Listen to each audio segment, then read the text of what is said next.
سلام بیننده های ارجمند. برنامه سیاسی تحلیلی گیوپولیتیکا را از شبکه جهانامو منظور شما می‌گردانیم. در برنامه امروز نیز چون همیشه یکی از رویدادهای مهم جهان را بر رشته تحلیل کشیده، در جریان برنامه از نقطه نظر کارشناسان ساحه استفاده می‌نماییم. در برنامه امروز ما را دو نفر کارشناس دلیر میرگانوف و دلشاد مولایف همراهی خواهند کرد. لطفاً با ما باشید.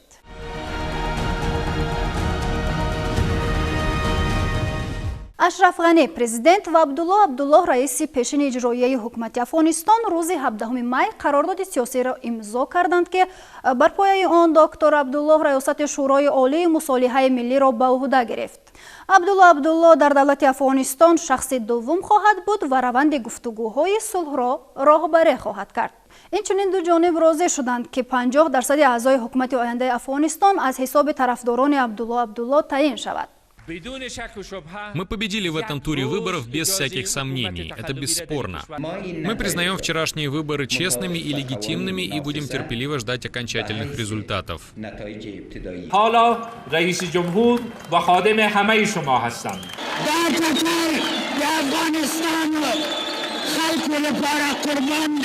باره تقسیم کردیم شانه اردوی من انشاءالله تعالی سبکتر خواهد بود و اعتماد کامل دارم که شما قابلیت، ظرفیت و مدیریت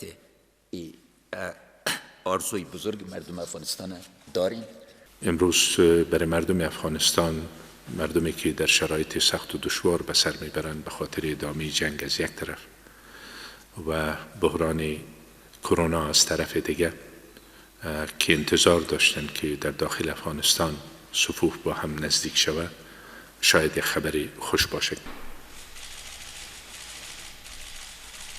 سازش اشرف غنی و عبدالله بعد از 3 ماه گفت و شنید فشارهای جهانی و تهدید عمیق بحران سیاسی و اداری حاصل شد. باید گفت پس از انتخابات پرزیدنتی که ماه سپتامبر سال گذشته برگزار شده بود، دو نامزد یک بار سوگند یاد کردند. هم پرزیدنت کنونی اشرف غنی و هم رئیس اجرایی یا سروزیر کشور عبدالله.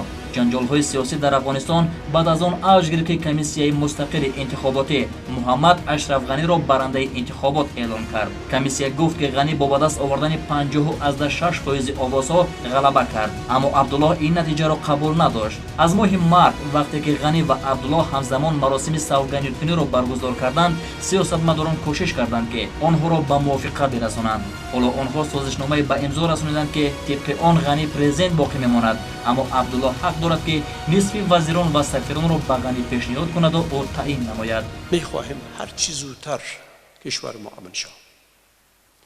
امیدوار هستیم که نه از جانب حکومت افغانستان نه از جانب تحریک اسلامی طالبان یک فیر دیگه هم در خاک نشود. همین طریق در افغانستان تقریبا همان توازن قدرت برقرار کرده می شود که قبل از انتخابات پرزیدنتی وجود داشت.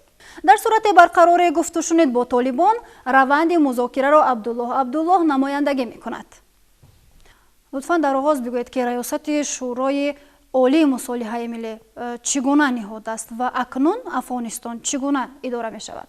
اون نهاد الان کنستیتوسیونی نیست، اون یک نهاد مصالحه است که برای تا یک اندازه حل بحرانی به وجود آمده میتواند خدمت کند، اما غیر کنستیتوسیونی بودن اون معنی اون را ندارد که اون غیر قانونی یا که غیر حقوقی مطلق است. چون که باز ما فکر میکنیم که اگر اون پیش راهی یک نزاعی گرم و یک نزاعی سرتاسری در افغانستان گیرد، فکر میکنم که در یک نهادی شدنی رفرم های آینده کنستیتوسیونی میتواند که همین خدمت کند. افغانستان از جانب یک پرزیدنت اداره می شود و اون منصبی که با دکتر عبدالله مناسب دانستند و انتخاب کردن یا تعیین کردن، اگر چنین گفتن ممکن باشد، یک اتریبوت دولتداری است و مهمتر آن است که نظر اشرف غنی اگر واقعیت داشته باشد، صمیمیت داشته باشد، یعنی ابراز آن که فعالیت دکتر عبدالله از مسئولیت و یعنی بوری دولتداری را در روی شانه های من کمتر میکند، اگر واقعا هم صمیمی باشد،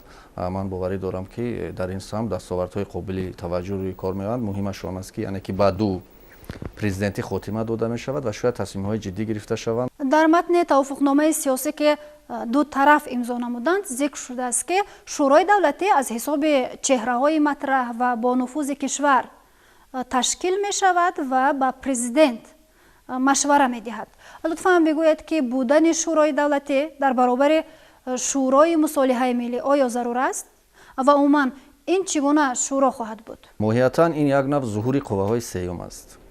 яъне қувваи сеюм манзури мо чи аст? вақте ки шӯрои мусолиҳаи миллӣ аст, вақте ки раиси ҷумҳур аст ва дар баробари ин рӯи кор овардани он ниҳоде ки шумо зикр кардед, аслан ҳамонтавре гуфтам зуҳури қувваҳои сеюм аст, яъне инҳо аз ҳисоби он чеҳраҳои маҳтраф, яъне нухбахони Афғонистон таъсис дода мешавад ва табиист ки онҳо бештар майл мекунанд баробари давлат ба раиси ҷумҳур, чун раиси ҷумҳур тасмимгири асосӣ аст дар ин маврид ва онҳо машварат медиҳанд ва аслан маълум аст ки машварат дар кадом масъала аст. Масалан пеш аз ҳама дар таъини кадрҳо аст, чун аслан имрӯз мушкили асосии Афғонистон ҳамон аст ки дар ягон маврид дар давоми 10 солаи охир мо шоҳиди он набудем ки яъне ки натиҷаҳои интихобот расман эътироф шуда бошад ва ҳатман дар ин маврид яъне ки нигаронӣ мешавад ва ба истилоҳ савдо ба вуҷуд меояд, яъне кадом ҷониб бештар бурд мекунад, шояд касе бохт мекунад ва рӯи кор омадани ин ниҳод то ҷое умури давлатдориро ба мушкил мувоҷеҳ хоҳад кард, чунки бархурди манфиатҳо ба вуҷуд меояд. дар Афғонистон лои ҷирга ҳаст, дар Афғонистон улуси ҷирга аст, дар Афғонистон мақомоти иҷроияю мақомоти раиси ҷумҳурӣ вуҷуд дорад, мақомоти қазо вуҷуд дорад, мақомоти иҷроия ки вуҷуд дорад.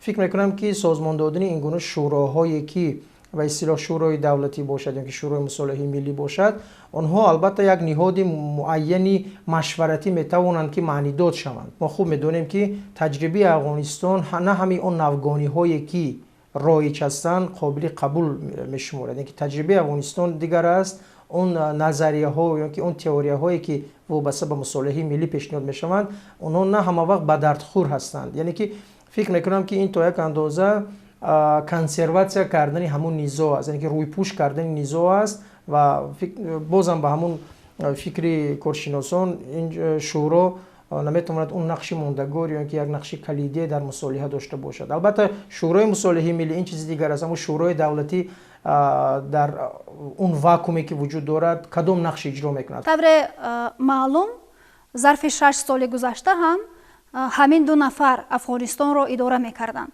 6 сол пеш ҳам пас аз интихоботи ҷангҷолӣ Ғани ва Абдулло ҳукуматро байни худ тақсим намуданд. ҳоло агар тавофуқи соли 2020ро бо тавофуқи соли 2014 муқоиса кунем, чӣ тафовутҳоро шумо мебинед? вазъият он вақт аз он ҷиҳат барои доктор Абдулло яъне мусоидтар буд ки ӯ ба ҳайси моҳиятан яъне ки он ваколатҳои нахуствазири Афғонистон иҷро мекард ва яъне ки дар тасмимгириҳо ва дар таъини ин ё он афрод ба вазифаҳои калидӣ яъне ки саҳмаш бештар буд ва назараш аз ҷониби раиси ҷумҳур ҳатман ба назар ба инобат гирифта мешуд. вале дар ин маврид доктор Абдулло як вазифае ки алон ба зиммааш вогузоштанд, ин маҳдуд дар ин самт то баъзе маҳдудиятҳоро рӯи кор овардааст ва он замон мо хуб дар хотир дорем ки назари Ашраф Ғани ба яъне ки давлатдорие ки дар он 2 нафар тасмимгир буданд то андозае мусбат буд. ва ҳоло ман гуфтам ки Ашраф Ғани шояд бо дар назардошти он таҷрибае ки дар давоми ин солҳо андӯхт ва шояд бо дар назардошти он пуштибоние ки аз сӯи абарқудратҳо барояш масалан арзонӣ медоранд, яъне ки нисбатан ҷиддӣ аст, нисбатан тасмимҳояш масалан бидуни мушовара бо ашхоси калидии Афғонистон аст ва худаш ҳам хеле рӯбаланд ба назар мерасад.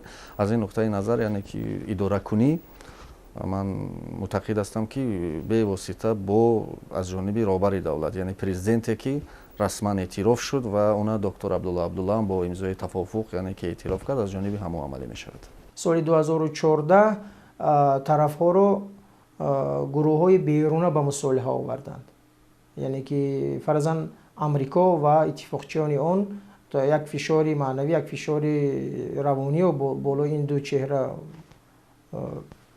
таҳмил намуданд то ин ки онҳо ба созиш биёнд. аммо соли 2020 дигар омилҳо сари кор омад. албатта омилҳои беруна дар ин ҷо буд, аммо омили дохилӣ, оне ки раванди мусолиҳаи миллӣ бо гурӯҳҳои бо мухолифини ҷангҷӯ то як андоза дар бунбаст ғалтид. иттифоқчиҳои феълии Афғонистон дар симои амрико ва дигар аврупои ғарбӣ اون کمک هایی که باید به افغانستان میکردن همون تو یک اندازه یخ کناندند. بعد اپیدمی کرونا ویروس که در افغانستان خیلی فشارهای اپیدمیکی آورد و فشارهای روانی، فشارهای فرهنگی آورد. همین چیز تو یک اندازه فرقیت اون است که در این دوره عامل داخلی بالای این دو کاندید یعنی که فشار آورد تا اینکه عبدالله و اشرف غنی احمدزی به موافقه بیایند. مبارزه و اختلاف 5 ماهه بین پرزیدنت و رئیس اجرایی اکنون سابق افغانستان باعث ناراضگی ایالات متحده آمریکا نیز گردیده بود. عبدالله و غنی حتی پس از سفر ماه مارت وزیر کارهای خارجه آمریکا مایک پامپئو که برای بستن سازش کمک کردنی بود به موافقه نرسیدند. واشنگتن گفت که بنابر این نزاع کمک 1 میلیارد دلار ایالات متحده آمریکا به افغانستان در سال 2020 قطع کرده می شود و درباره قطع باز 1 میلیارد دلار در سال 2021 بررسی انجام می گیرد. ما خیلی در تشویش هستیم. اگر ایالات متحده آمریکا به افغانستان کمک نکند وضعیت بدتر خواهد شد. همچنین از حمله های طالبان نگرانیم. خیلی میخواهیم که بین جانب ها مذاکرات صلح باشد. حالا بعد از سازش میان دو سیاستمدار پامپئو استقبال میکند. ما از توافق غنی و عبدالله استقبال میکنیم. این توافق بر وقت باید امضا میشد زیرا در این کشور کارهای زیادی باید انجام داده شود. اما هنوز معلوم نیست که آیا این معنی آن را دارد که کمک آمریکا به کابل اکنون دوباره احیا خواهد شد یا نه. پامپئو گفته است حاصل سیاسی مشکل افغانستان هنوز هم برای آمریکا در سرخط کار است و دو راهبر باید برای آغاز هرچه زودتر گفتگوهای صلح اقدام نمایند. سازشنامه میان غنی و عبدالله در روزهای امضا شد که شهر کابل پس از یک دوره کوتاه آرامی بار دیگر صحنه ترکش‌ها و حمله‌های تروریستی گردیده است. صرف نظر از استقبال قدرت‌های جهانی از سازش غنی و عبدالله، گروه طالبان گفتند که این توافق را نمیپذیرند. عبدالله قبلا اعلام کرده بود که نتیجه های انتخابات را نمیپذیرد. به نظر شما چرا او نتیجه را پذیرفت و برای تقسیم قدرت راضی شد؟ دکتر عبدالله در روند سخنرانیش در این مراسم 4 مرتبه از آن یادآور شد که در توافق مذکور کشورهای ابرقدرت سهم دارند. یعنی از این خلاصه در سخنان مذکور در ذهن اندیشه را شکل می‌دهد که فشار اگر چنین گفتن ممکن باشد روی عبدالله بیشتر بوده است. و ببینید که حتی کشورهای ابرقدرت از جمله ایالات متحده آمریکا طوری آشکارا تهدید کردند که مبلغ‌گذاری را کاهش میدهند و دیگر. و از این نقطه نظر من فکر میکنم که وضعیت دکتر عبدالله واقعا هم برای اشخاصی که از نازکی‌های عالمی سیاست باخبرند واقعا یک وضعیتی در مرحله حساس بود و تصمیمی که گرفت تنها به خاطری واقعا هم درست میگوید که به خاطری بقای ملت است، به خاطری سرجم کردن افغان است. باز هم اون فشارهای داخلی، فشارهای گروهی، این خطری کرونا ویروس وقتی که قضیه سیاسی میشود مکانیزم‌های دولتی تو یک اندازه نمیتوانند که اون چیزی که برای بهداشت ضرور است اون رو تطبیق کنند. دیگر اونی که مردم از این چیز خسته شده است و مردم تو یک اندازه انتظاری یک توافق بود و گفتن ممکن است که عبدالله همچون یک سیاستمداری زرنگ پخته رسیده همین فرمایش اجتماعی را قبول کرد. این فکر شخصی من است که نتیجه انتخابات با این توافقنامه سیاسی به هیچ وجه پذیرفته نخواهد شد. برای حل بحران انتخاباتی و به مصالحه آوردن نامزدها آمریکا آشکارا تهدید کرد که در چنین حالت افغانستان از کمک‌های آمریکا محروم خواهد شد. بگوید که نتیجه انتخابات افغانستان و قرارداد به امضا رسیده این کشور برای آمریکا چی اهمیت دارد؟ مثلا آمریکایی‌ها روی راست حتی تهدید کردند که 1 میلیارد دلار یعنی که مبلغ گذاریشون کاهش میدن و طبیعی است که این تصمیمی که آنها گرفتن به اصطلاح دکتر عبدالله هم یعنی که با جنبش آورد و در نوبت خود اشرف غنی هم نمیخواهد که از چنین مبلغ گذاری کشور افغانستان محروم باشد.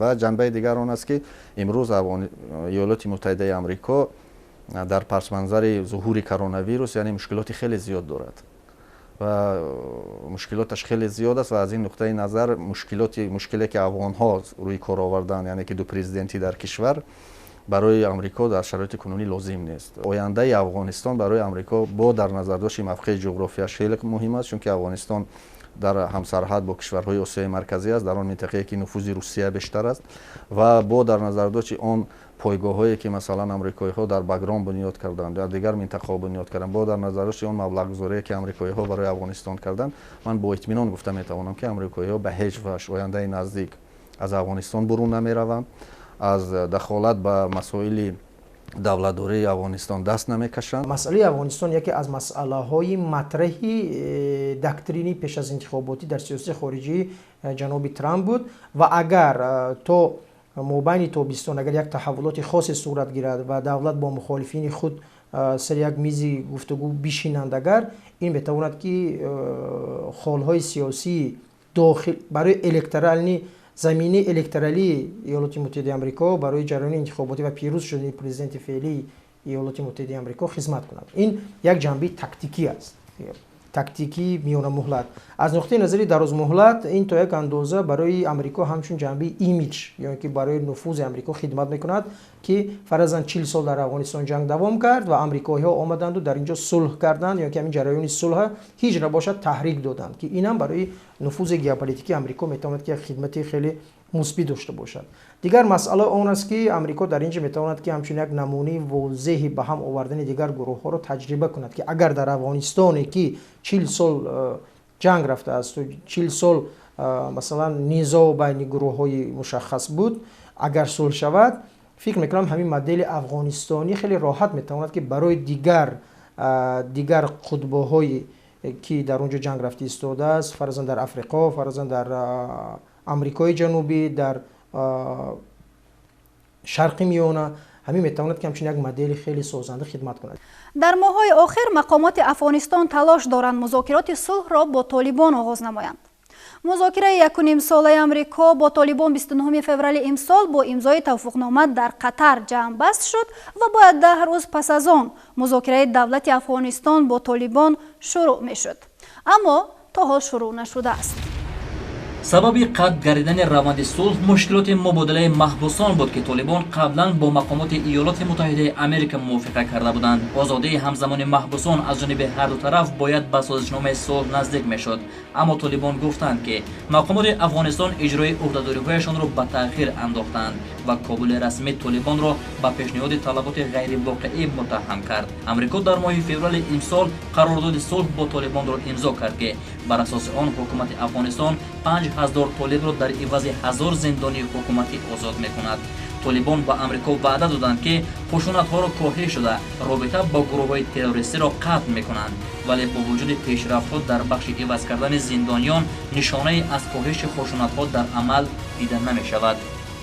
ҳар тасмиме ки мо вобаста ба раванди сулҳ мегирем бо шартҳои маълум асос меёбад.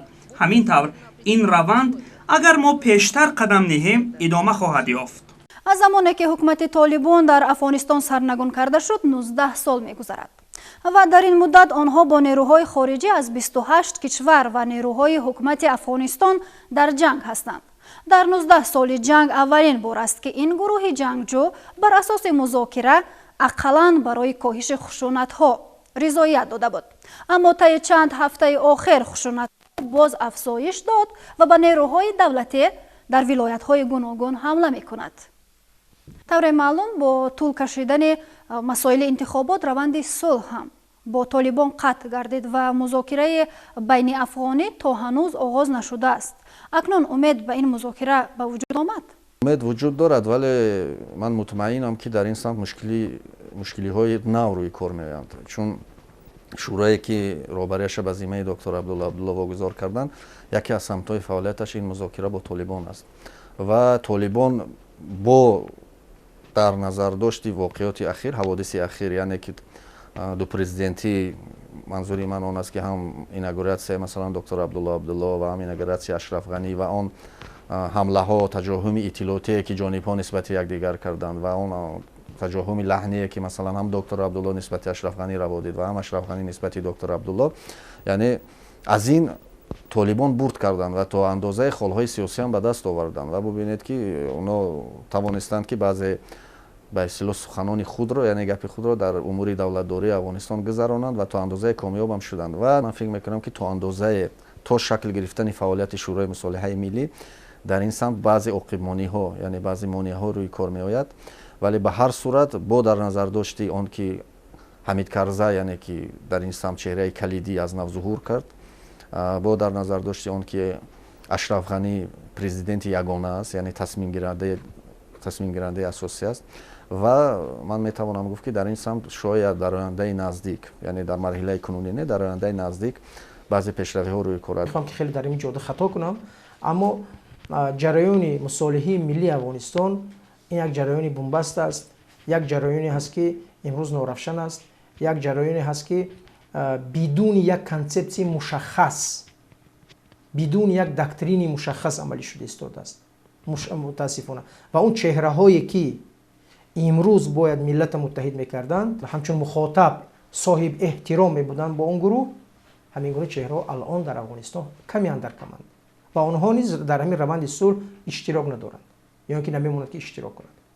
ва дигар он аст ки фарз кардем бисёре аз ташаббусҳо набояд ки пешгирӣ карда шаванд. масалан ҳамун бе он шӯрои мусолиҳаи миллие ки буд, мо медонем ки шӯрои олии сулҳ амал мекард ки на ҳама вақт муносибати хуб бо арг дошт бо раис ҷумҳурӣ ва ҳамин низоъҳои субъективие ки дар Афғонистон ҳаст пешроҳи бисёр аз ташаббусҳои хубро мегирад. ҳамин хотир фикр мекунам ки ҳамин собиқаи талх барои мардуми Афғонистон ва барои нухбаҳо шаyd хидмат кунад. онҳо дар ҳамин раванди мусолиҳаи миллӣ воқеан он чеҳраҳои матраҳе ки барои мардуми Афғонистон ошно ҳастанд ҳамино воқеан матраҳ бошанд. ва дигар масъала дар ҳамин ҷараёне ки бо толибо ҳаст, ҳамин гузаштҳое ки феълан шуда истодааст ҳамоно дар як дозаи муайян шаванд, чунки гузашти бесобиқа низ он тарафа метавонад ки хеле далер кунад ва барои талабҳои зиёде ки бар нафъи минтақа ва мардуми Афғонистон нест, онҳоро дар ҳамин маврид то як андоза нерӯи онҳоро зиёдтар созад. ба ҳар ҳол агар музокира байни ҳукумати Афғонистон ва толибон оғоз шавад, ба фикри шумо аз он чиро интизор шудан мумкин аст? яъне байни ду тарафи даргир кадом нуқтаҳои муштарак вуҷуд доранд ки дар дараҷаи аввал метавонанд боиси ҳамфикрии онҳо шаванд? байни толибо ва байни ҳукумати феълии Афғонистон, махсусан баъди ин 18 соле ки нав шуд, ҳамун чеҳраҳое ки дар мақомоти аршиди Афғонистон, дар мақомоти интизомии Афғонистон ки шуданд, онҳо чеҳраҳои нав ҳастанд. сину соли миёнаи вазири имрӯзӣ Ашраф Ғани Аҳмадзай 37 сола аст. яъне ки вақте ки толибо буданд, ино 17 сола 18 сола буданд, ҳамунам дар ғарб буданд, ки дар давлатҳои дигар. яъне ки аз нуқтаи назари маънавӣ инҳо ранги як обу рӯған ҳастанд, ба ҳамдигар омезиш метавонанд ки ёбанд, аммо дар ҳамдигар маҳлул наметавонанд ки бошанд, барои ки муштаракот надоранд. арзишҳое ки онҳоро ба истилоҳ ба ҳамдигар пайванд мекунад хеле кам аст. аммо як арзиши воқеан вуҷуд дорад ки ҳам шанси таърихӣ барои толибо метиҳад ва ҳам шанси таърихӣ барои доктор Абдуллоҳи Ашраф Ғани Аҳмадзай метиҳад. ин шанси дар ин 40 сол то як андоза ба тавофуқи сартосарии миллӣ расидани мардуми Афғонистон аст. толибон ин ҳаракате нест ки онҳоро ба осон тавонад масалан ҳукумати Афғонистон гул занад. ин як ҳаракати шакли гирифтааст аллакай, як ҳаракате аст ки аз ҷониби ташкилотҳои масалан манфиатдор, аз ҷониби кишварҳои манфиатдор сарпарастӣ мешавад ва табиист ки онҳо машваратчиёну яъне мушовирони хеле варзида доранд ва таваҷҷӯҳ агар карда бошед тамоми тасмимҳое ки толибон мегиранд ин тасмимҳои санҷидашуда аст ва он намояндаҳояшон масалан дар он вохӯриҳо иштирок мекунанд, ҳамон ҳарфҳоеро мегӯянд ки ин бурунтар аз як мавқеи ёки назари геополитикӣ аст. қариб ки нуқтаи муштарак вуҷуд надорад ва танҳо ин назарҳои муштарак ёки яъне ки ҳадафҳои муштарак дар сурате ба даст меоянд ки ман гуфтам, яъне ки ҳам Ашраф Ғани, ҳам доктор Абдулло, ҳам Ҳомид Карзай ва ҳам масъулини ҳаракати толибон сари манфиатҳои милливу давлатӣ биандешанд. бояд гуфт тавофуқномаи нави сиёсиро барои ташкили ҳукумати фарогир боз ҳам монанди соли 2014 Ғани ва Абдулло имзо намуданд. ҳамон ду нафаре ки ихтилофҳо байнашон дар 6 соли гузашта монеи кори пурсамари ҳукумати ваҳдати миллӣ шуд. аммо ҳоло назди онҳо мушкилоти зиёдтар истодааст. афзоиши зӯроварӣ дар кишвар, ҷангу нооромӣ, вируси COVID-19, гурузнагӣ, фақр ва ғайра. афғонҳо мехоҳанд ки роҳбаронашон дар мадди аввал талош барои сулҳро гузоранд, на ояндаи шахсии сиёсии худро. созишномаи ғанӣ ва абдулло заминаи сиёсиро барои поёни ҷанг дар кишвар фароҳам месозад, аммо он бояд нигоҳ дошта шавад ва зери таъсири бисёр омилҳои дохилӣ ва хориҷии харобиовар аз байн наравад. инҷо барномаи таҳлилии геополитика поён меёбад. саломату сарбаланд бошед.